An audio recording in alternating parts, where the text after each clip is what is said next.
ಕರ್ನಾಟಕದ ಇತಿಹಾಸದಲ್ಲಿ ಒಂದು 25-30 ವರ್ಷದ ಇತಿಹಾಸದಲ್ಲಿ ಮೊದಲ ಬಾರಿಗೆ ವಿರೋಧ ಪಕ್ಷಕ್ಕೆ ಎದರಿ ಇಡೀ ಅಧಿವೇಶನವನ್ನ ರದ್ದು ಮಾಡಿ ಹೋಗಿರುವಂತ ಕಾಂಗ್ರೆಸ್ ಸರ್ಕಾರ ನಾವು ಹಗಲು ರಾತ್ರಿ ಧರಣಿ ಮಾಡ್ತೀರಿ ಅಂತ ಹೋರಾಟವನ್ನ ನಾವು ಘೋಷಣೆ ಮಾಡಿದ್ರಿ. ಬೆಳಗ್ಗೆ ರಾಜಭವನಕ್ಕೆ ಹೋಗ್ತೀರಿ ಅಂತ ಘೋಷಣೆಯನ್ನು ಕೂಡ ನಾವು ಮಾಡಿದ್ರಿ. ಸರ್ಕಾರ ಒಂದು ರೀತಿ ಎದರಿ ಅಧಿವೇಶನವನ್ನು ರದ್ದು ಮಾಡಿರುವಂಥದ್ದು ತಪ್ಪು. ಇದು ಅಧಿವೇಶನವನ್ನ ಪೂರ್ತಿ ನಡೆಸಬೇಕಾಗಿದ್ದು. ಕಾಂಗ್ರೆಸ್ ಅವ್ರಿಗೇನಾನ ದಮ್ಮಿದ್ರೆ ತಾಕತ್ತಿದ್ರೆ ಅಧಿವೇಶನವನ್ನ ಪೂರ್ತಿ ನಡೆಸಬೇಕಾಗಿತ್ತು. ಅದನ್ನು ನಡೆಸಲಿಲ್ಲ. ನಾವು ಸಭಾಧ್ಯಕ್ಷರ ಮೇಲೆ ವಿಶ್ವಾಸ ಇತ್ತು. ನಮಗೆ ಹೊಸಬರಿದ್ದಾರೆ, ಹಿರಿಯರಿದ್ದಾರೆ, ಏನೋ ನ್ಯಾಯ ಸಿಗುತ್ತೆ ಅಂತ ನಾವು ತಿಳ್ಕೊಂಡಿದ್ವಿ. ಆದರೆ ಸಭಾಧ್ಯಕ್ಷರು ಇವತ್ತು ಈ ಸದನವನ್ನ ಸರಿಯಾಗಿ ನಡೆಸುವಂತದಕ್ಕೆ ಆಗಲಿಲ್ಲ. ಅವರೂ ಕೂಡ ಅದರಿಂದ ನಮಗೆ ಬೇರೆ ದಾರಿ ಇಲ್ಲ. ಈಗ ರಾಜಭವನದ ಬಾಗಿಲನ್ನ ತಟ್ಟಬೇಕಾಗಿದೆ. ನಾಗೇಂದ್ರ ಲೂಟಿ ಹೊಡೆದಿರೋ 187 ಕೋಟಿ ದಲಿತರ ಹಣ ಆ ದಲಿತರ ಮನೆ ಬಾಗಿಲಿಗೆ ಹೋಗಬೇಕು. ಅದು ನಮ್ಮ ಉದ್ದೇಶ. ಇದರಲ್ಲಿ ಯಾವುದೇ ರಾಜಕೀಯ ಇಲ್ಲ.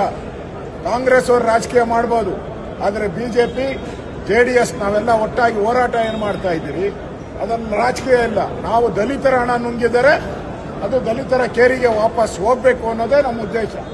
ಒಬ್ಬ ನಾಗೇಂದ್ರ ಅವರು ದಲಿತ ಇರ್ಬೋದು, ಆದರೆ ಕೋಟ್ಯಾಂತರ ದಲಿತರು ಕರ್ನಾಟಕದಲ್ಲಿ ಇದ್ದಾರೆ. ಅವರಿಗೆ ಅನ್ಯಾಯ ಮಾಡ್ತಾ ಇದ್ದೀರಾ. ಆ ದೃಷ್ಟಿಯಿಂದ ಈ ವಿಧಾನಸಭೆಯಲ್ಲಿ ಇವತ್ತು ಚರ್ಚೆಗಳು ನಡೆಯದೆ ಬಿಲ್ ಅನ್ನು ಪಾಸ್ ಮಾಡಿದ್ದಾರೆ. ಚರ್ಚೆಗಳು ನಡಿಬೇಕಾಯಿತು. ಆ ಬೆಂಗಳೂರು ಪಾರ್ಕ್ಗೆ ಸಂಬಂಧಪಟ್ಟಂತೆ ರಾಜ್ಯದ ಪಾರ್ಕ್ಗೆ 5% ಇದು ಲೂಟಿ. ಅದಾನಿ ಇವರ ಜೊತೆ ಹೊಂದಾಣಿಕೆ ಮಾಡಿಕೊಂಡು 5% ಪಾರ್ಕ್ಗಳನ್ನು ಲೂಟಿ ಮಾಡಕ್ಕೆ ರಿಯಲ್ ಎಸ್ಟೇಟ್ಗೆ ಕೊಡ್ತಾ ಇದ್ದಾರೆ.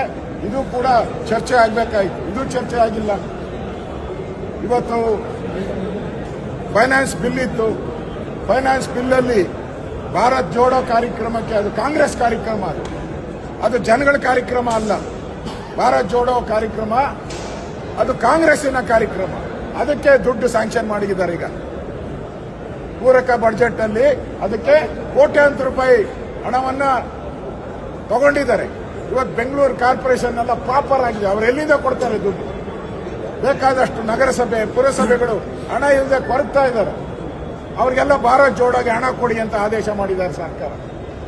ಅಂದ್ರೆ ಇವತ್ತು ಸರ್ಕಾರ ಕಾಂಗ್ರೆಸ್ಸಿನ ಭಾರತ್ ಜೋಡೋಗೆ, ಅಲ್ಲಿ ಇರ್ತಕ್ಕಂಥ ಕಾಂಗ್ರೆಸ್ಸಿನ ಪುಡಾರಿಗಳಿಗೆ ಹಣವನ್ನ ಕೊಡೋಕ್ಕೋಸ್ಕರ ಭಾರತ್ ಜೋಡೋ ಕಾರ್ಯಕ್ರಮ ಮಾಡಿದ್ದಾರೆ. ಇದು ರಾಜ್ಯದ ಬೊಕ್ಕಸಕ್ಕೆ ಮಾಡಿದಂತ ದ್ರೋಹ, ಲೂಟಿ. ಇದೆಲ್ಲ ವಿರುದ್ಧವಾಗಿ ಮುಂದಿನ ದಿನದಲ್ಲಿ ನಾವು ಹೋರಾಟವನ್ನ ನಾವು ಮಾಡೋರಿದ್ದೀರಿ. ಈಗಾಗಲೇ ನಮ್ಮ ರಾಜ್ಯದ ಅಧ್ಯಕ್ಷರು ವಿಜಯೇಂದ್ರ ಅವರು ಪಾದಯಾತ್ರೆಯನ್ನ ಯಾವುದೋ ಮೊನ್ನೆ ಪತ್ರಿಕೆಯಲ್ಲಿ ಕ್ಯಾನ್ಸಲ್ ಅಂದ್ರು. ಅದು ಚರ್ಚೆ ಮಾಡ್ತಾ ಇದ್ದಾರೆ. ಯಾವುದನ್ನು ರದ್ದು ಮಾಡಲ್ಲ, ಚರ್ಚೆ ಆಗ್ತಾ ಇದೆ. ಅದನ್ನ ಯಾವಾಗ ಮಾಡಬೇಕು, ಏನ್ ಮಾಡಬೇಕು ಅನ್ನೋ ತೀರ್ಮಾನವನ್ನ ನಮ್ಮ ರಾಜ್ಯದ ಅಧ್ಯಕ್ಷರು ಮಾಡ್ತಾರೆ. ನಾವು ಈಗ ಅಪೀಲ್ ಮಾಡೋಕ್ಕೋಸ್ಕರ, ಇಲ್ಲಿ ನಮ್ಗೆ ನ್ಯಾಯ ಸಿಕ್ಕಿಲ್ಲ, ಅದಕ್ಕೆ ಅಪೀಲ್ ಮಾಡೋಕ್ಕೋಸ್ಕರ, ನ್ಯಾಯಕ್ಕೋಸ್ಕರ ನಾವು ರಾಜಭವನದ ಬಾಗಿಲನ್ನ ತಟ್ತಿದ್ವಿ.